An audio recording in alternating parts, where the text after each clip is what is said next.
Bonjour, je suis Valérie Koskas, je m'occupe de la stratégie d'Amazon Web Services depuis 2 ans et demi. Je vais aujourd'hui vous parler des trucs et astuces que l'on utilise chez Amazon pour recruter à la façon d'Amazon. Je suis chez AWS depuis 2 ans et demi, mais déjà depuis plus de 6 ans. J'ai été investisseur, mentor et board member dans plusieurs startups. Donc j'ai une certaine expérience des startups.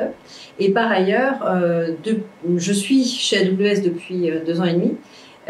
Et imaginez-vous que déjà plus de 75% de l'effectif a été recruté chez Amazon après moi. Donc en fait, le recrutement, c'est un vrai sujet et un des sujets en fait qui m'ont le plus fasciné depuis que je suis arrivée chez Amazon il y a 2 ans et demi. En fait, les 2 sujets qui m'ont le plus fasciné, c'est d'une part la culture d'innovation chez Amazon et d'autre part le processus de recrutement, à la fois du point de vue de l'expérience offerte aux candidats et du point de vue de l'expérience offerte aux recruteurs. Et donc, je me propose de partager aujourd'hui certains trucs et certaines astuces qui, je l'espère, vous seront utiles. Mais quand je vois mon wall, quel que soit le réseau social, fleurir d'annonces de telle ou telle start-up que je connais bien, qui disent qu'ils recrutent massivement, je pense que vous allez trouver là quelques astuces qui pourraient vous aider. Et puis même si vous en êtes plutôt au début de votre aventure, il y a quelques trucs au début de ma présentation qui devraient vous servir également. Donc évidemment, tout n'est pas forcément copiable et collable à l'identique pour votre start-up, mais je vous laisse faire votre marché. Alors, déjà, est-ce que vous savez combien il y a de salariés d'Amazon dans le monde? Imaginez-vous que au 3e trimestre 2018, nous étions chez Amazon dans le monde 613 000 salariés. Ça inclut les salariés à plein temps et à temps partiel, et ça ne compte même pas les sous-traitants et les personnes qui interviennent par intérim. Évidemment, ces 613 000 personnes, ça ne s'est pas fait en un jour. Vous voyez là la courbe de l'évolution du chiffre d'affaires et de l'effectif d'Amazon depuis l'entrée en bourse en 97. En 97, il y avait 614 salariés chez Amazon. En 2007, 10 ans après, il y en avait 17 000. Et en décembre 2017, c'était 566 000 personnes. Donc le recrutement, c'est un sujet sur lequel on s'est penché depuis très longtemps. On a essayé plein de recettes et on a essayé vraiment d'optimiser et d'être le plus efficace possible dans nos recrutements.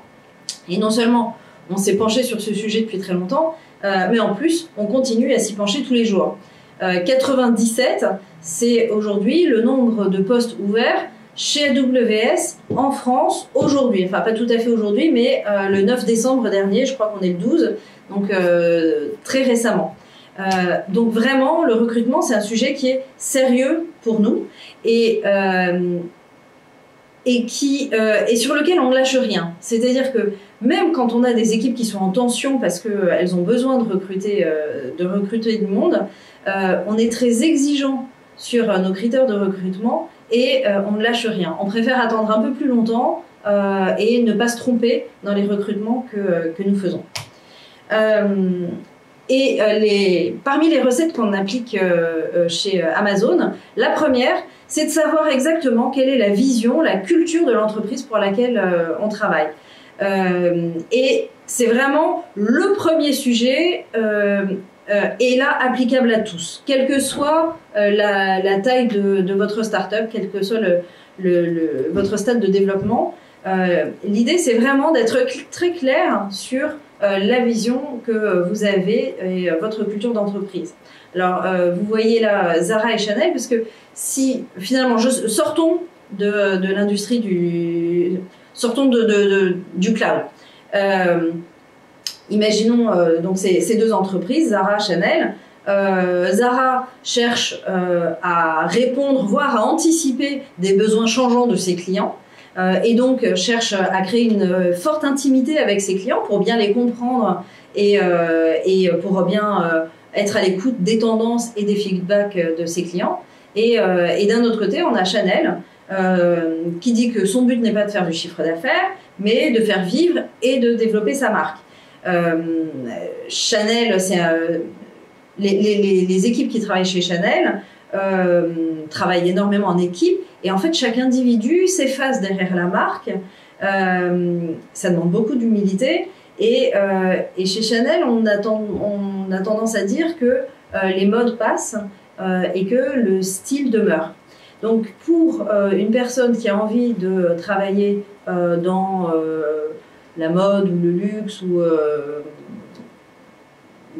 je ne sais pas bien comment définir leur industrie en choisissant les bons termes. Quelqu'un qui aura un bon fit avec Zara ne sera pas forcément très heureux chez Chanel, et inversement d'ailleurs. Et à l'inverse, quelqu'un qui serait très bon chez Chanel serait peut-être pas très bon chez Zara. Donc vraiment, trouver la culture d'entreprise qui vous ressemble, c'est quelque chose d'important. Et nous, chez Amazon Web Services, notre vision est claire, et d'ailleurs cette vision-là, on la partage avec le reste d'Amazon, c'est d'être l'entreprise la plus centrée sur le client au monde. Et pour être sûr que cette vision est vraiment partagée par tout le monde dans l'entreprise, elle est déclinée de manière plus précise dans des mécanismes. Ces mécanismes, ce sont nos leadership principles. Comme vous le voyez, ça forme quelque part l'ADN qui circule dans les veines d'à peu près tous les Amazoniens, les 613 000 personnes que j'évoquais tout à l'heure, parce que ça s'appelle des leadership principles, et on considère chez Amazon que chaque salarié est un leader, et que donc chaque salarié, quel que soit son niveau dans l'entreprise, doit vraiment vivre ces leadership principles. Et pour être sûr que chaque salarié est un leader, et ben ça commence tôt, ça commence dès le recrutement. Donc chaque personne qu'on va recruter, on va s'attacher à ce que cette personne soit customer obsessed, puisque donc on a 14 leadership principles. Le plus important d'entre eux, c'est la customer obsession, et après tous les autres sont tous égaux entre eux, je dirais. Mais donc on va chercher quelqu'un qui à la fois soit customer obsessed, qui sache à la fois recruter des équipes, hire and develop the best, les développer, mais aussi être capable de dive deep, de chercher, d'entrer vraiment dans les détails quand c'est nécessaire. Et vraiment, c'est pas des règles qui sont affichées dans une salle de réunion comme j'ai pu voir dans d'autres entreprises. Ces leadership principles, on les vit vraiment tous les jours, et donc dès le recrutement. Si par exemple on devait recruter un directeur marketing, entre deux ou trois candidats qui ont un background extraordinaire, s'il y en a un qui a le meilleur background mais qui ne fit pas tellement avec les leadership principles, c'est quelqu'un qui depuis plusieurs années encadrait des équipes et qui ne sait plus forcément faire trop les choses par lui-même. Il a des équipes maintenant pour faire à sa place. Même s'il y a des équipes à encadrer chez Amazon, pour un job de directeur marketing, il y a quand même besoin d'entrer dans les détails, et vraiment donc à background égal ou même à background meilleur sans les leadership principles, on va vraiment privilégier les leadership principles. Il y a d'autres entreprises qui ont une culture très forte. Il y a Netflix qui a beaucoup écrit sur le sujet. Il y a Blablacar en France qui a aussi une culture d'entreprise très forte. Moi, avant de rejoindre Amazon, j'étais chez Orange. Il y a aussi une culture très forte que je respecte énormément. Pour autant, quand j'ai eu à recruter des équipes par le passé, je ne me souviens pas d'avoir prêté autant d'attention à ces soft skills-là. C'est-à-dire que quand je recrutais des équipes, évidemment, je vérifiais si les personnes auraient les bonnes compétences. Évidemment, je regardais si mes futurs collaborateurs étaient sympas, savaient travailler en équipe, étaient respectueux des autres, etc. Mais à ce point-là, vraiment s'appuyer sur ces leadership principles, c'est quelque chose que je n'ai vraiment rencontré qu'ici. Et du coup, au final, vraiment, la culture l'emporte sur les compétences. Quelque part, au moment de recruter, c'est un peu comme un mariage en fait. Vous pouvez vous marier avec quelqu'un qui est très différent de vous, tant que sur vraiment ce que sont les valeurs fondamentales, vous savez que vous êtes en accord. Alors, une fois qu'on est clair sur la vision, notre deuxième astuce pour recruter beaucoup, ça a été de développer un processus homogène pour tout le monde. Ça nous permet à la fois d'être plus juste vis-à-vis de chacun des candidats, mais d'autre part de gagner du temps. Gagner du temps de deux manières. D'une part, pour chaque entretien, on gagne du temps parce que on est plus efficace, mais on gagne du temps également sur le fait d'éviter des erreurs de recrutement. Et ça aussi, j'en ai vu dans certaines startups des erreurs de recrutement qui auraient pu être fatales à la startup qui les avait faites. Chez AWS, ou chez Amazon d'ailleurs, je crois, on a tendance à dire qu'on fait confiance au processus. Le processus est tellement bien cadré que finalement, le fait de prendre la décision de recruter ou de ne pas recruter telle ou telle personne ne risque pas de dépendre de la bonne ou de la mauvaise humeur de tel ou tel intervieweur, ne risque pas non plus de dépendre de qui est copain avec qui, mais vraiment d'un processus qui est le plus clair et le plus factuel possible. Et en l'occurrence, chez Amazon, le processus en question consiste en un premier entretien téléphonique, parce qu'il y a un tel filtre qui est fait au-delà, à la fin du premier entretien téléphonique, que tant qu'à faire, ça nous permet de gagner un peu de temps, que si on déplace un candidat, etc. Si la conclusion du premier entretien est bonne, à ce moment-là, le candidat passe un deuxième entretien téléphonique. Et dès ce deuxième entretien téléphonique, étant donné qu'on aura vérifié préalablement son background, ses compétences, dès ce deuxième entretien téléphonique, on va déjà commencer à se concentrer énormément sur les leadership principles que j'évoquais précédemment. Et puis à la fin de ce deuxième entretien téléphonique, si ça se passe bien, on va inviter le candidat sur site à rencontrer 3 ou 4 intervieweurs différents et à un roleplay, enfin une mise en situation qui varie évidemment en fonction du poste sur lequel candidate la personne. Alors évidemment, ce processus-là n'est pas figé dans le marbre, et depuis 2 ans et demi que je suis chez AWS, je nous ai déjà vus tenter sur telle ou telle partie du processus, et évidemment de façon homogène pour tous les candidats pour que ça reste juste, tenter une approche un petit peu différente, parfois pour gagner en efficacité, ou pour tester en fait, pour voir si on gagnait en efficacité en procédant différemment. Ce processus homogène pour tout le monde, ça va même plus loin, au niveau même de l'interview elle-même. On gagne aussi du temps sur la préparation de nos entretiens en ayant un plan d'interview homogène. Pensez à certains dirigeants de start-up dont on dit qu'ils portent toujours le même t-shirt, comme ça leur épargne une micro-décision le matin, ça leur fait gagner du temps.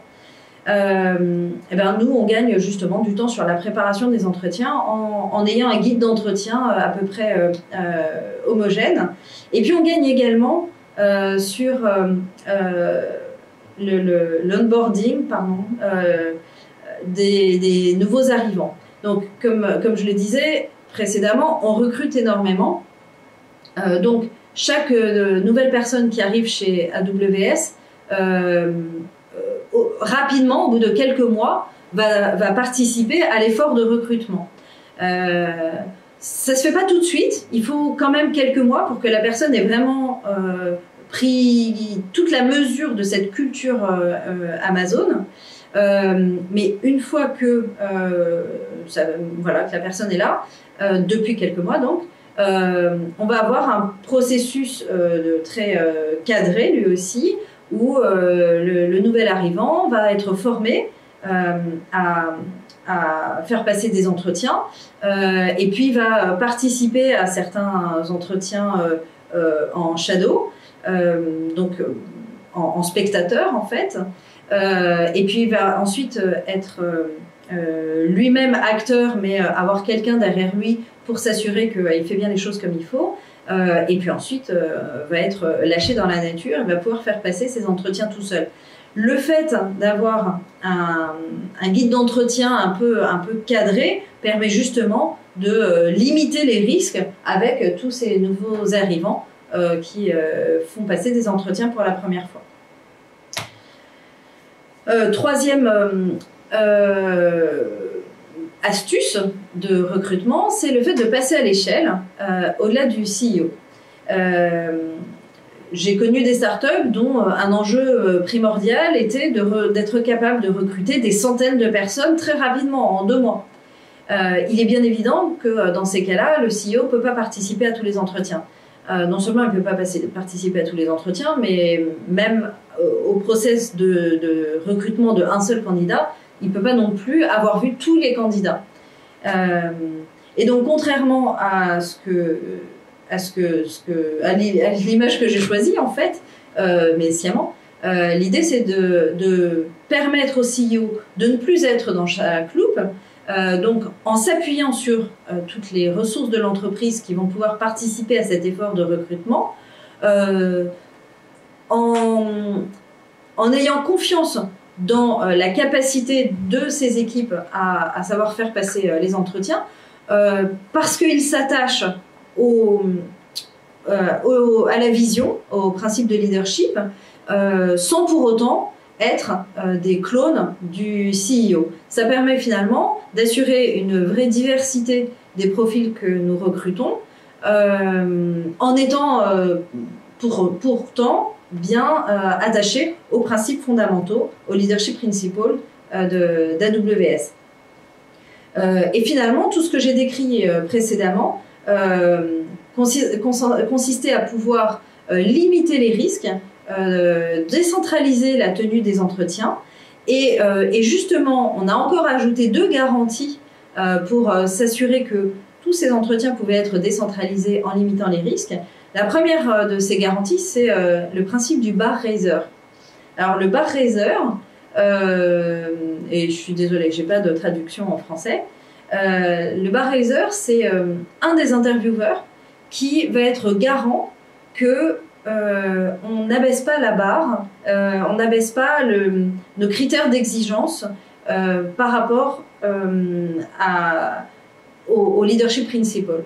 Et que donc, même si une équipe est vraiment en tension et débordée, ils ont absolument besoin de recruter, qu'ils ne risquent pas d'être tentés de dire bon, tant pis, ce candidat c'est pas tout à fait ça, mais on va le prendre quand même, et puis bon, ça ira. Et ben non, en fait, Amazon veut empêcher on baisse cette barre et veut continuer à s'assurer que chaque personne recrutée soit un leader et continue à tirer l'entreprise vers le haut. Même si c'est plus difficile pendant quelques semaines ou quelques mois, on préfère vraiment attendre un peu plus longtemps et recruter les bonnes personnes. Ça, c'est la première garantie supplémentaire. Et puis la deuxième, c'est le débrief. Pour être vraiment sûr qu'on ne recrute pas à la tête du client, quand un candidat a terminé sa loupe, tous les intervieweurs vont prendre le temps, prendre vraiment un créneau dédié pour le débrief de ce candidat.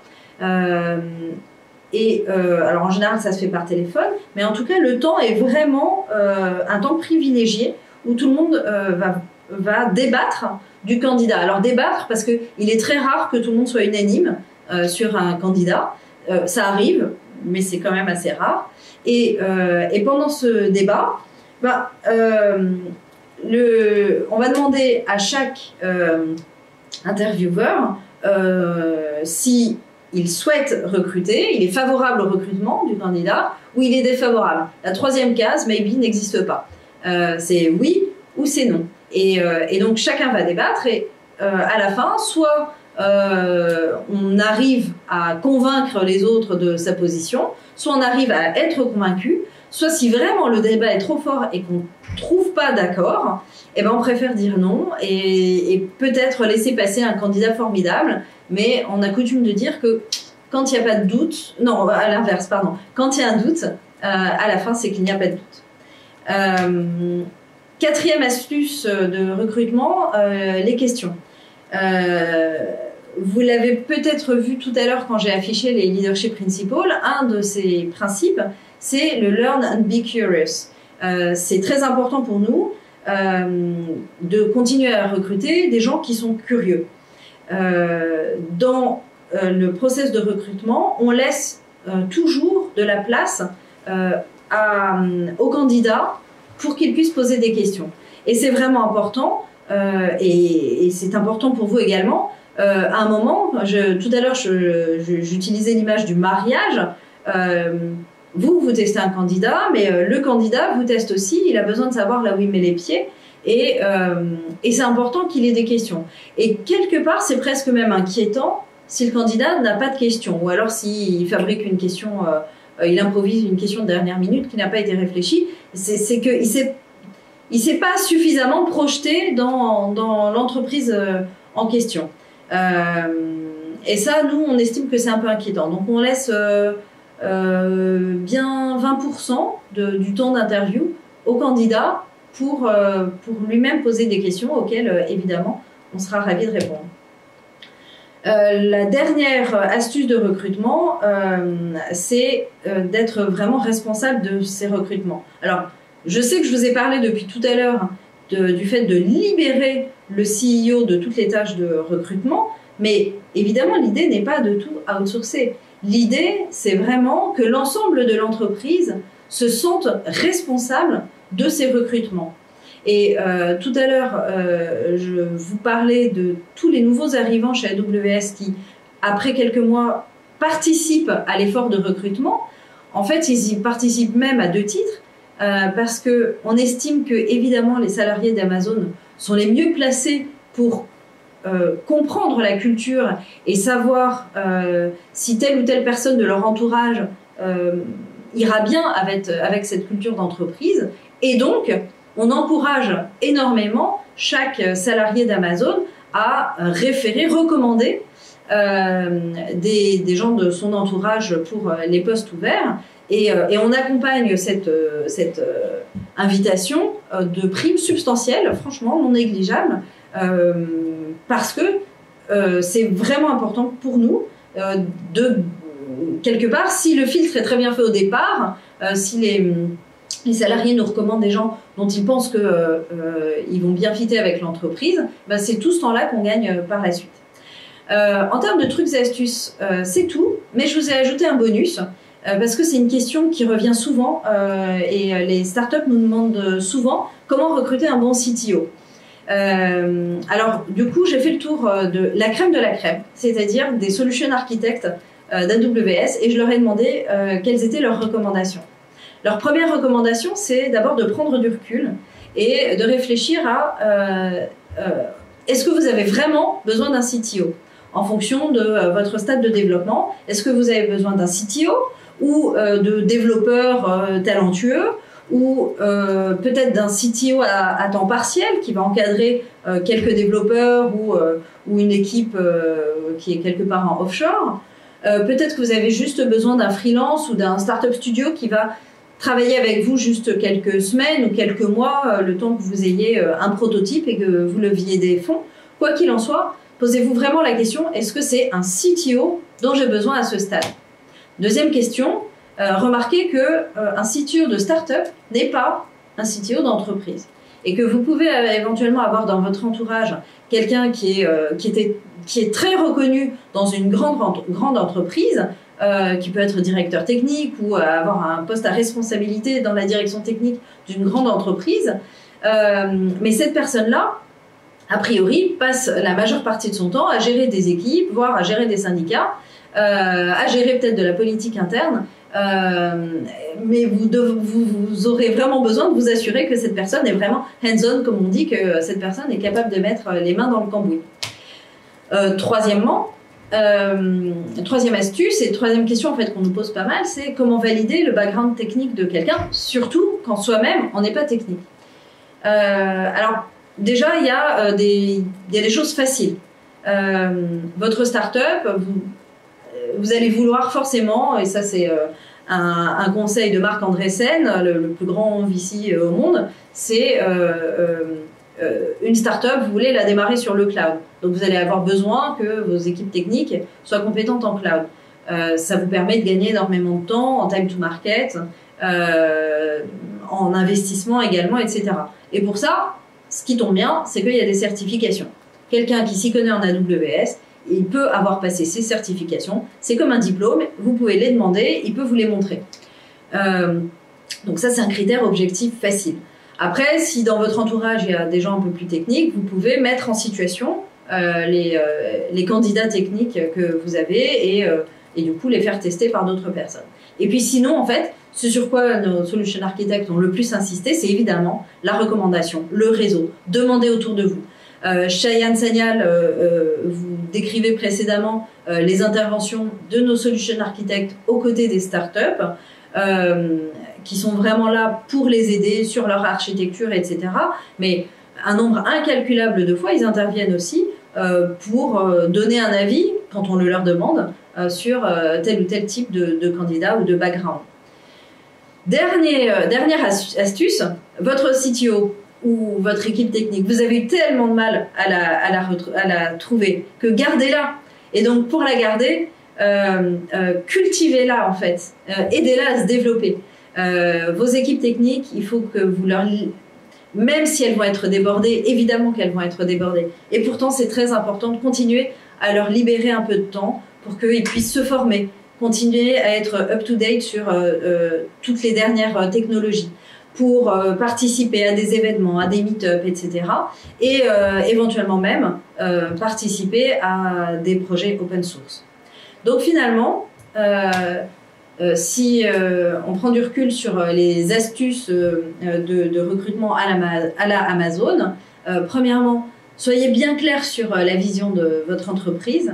Deuxièmement, développer un processus homogène pour tout le monde qui va vous permettre d'être plus efficace.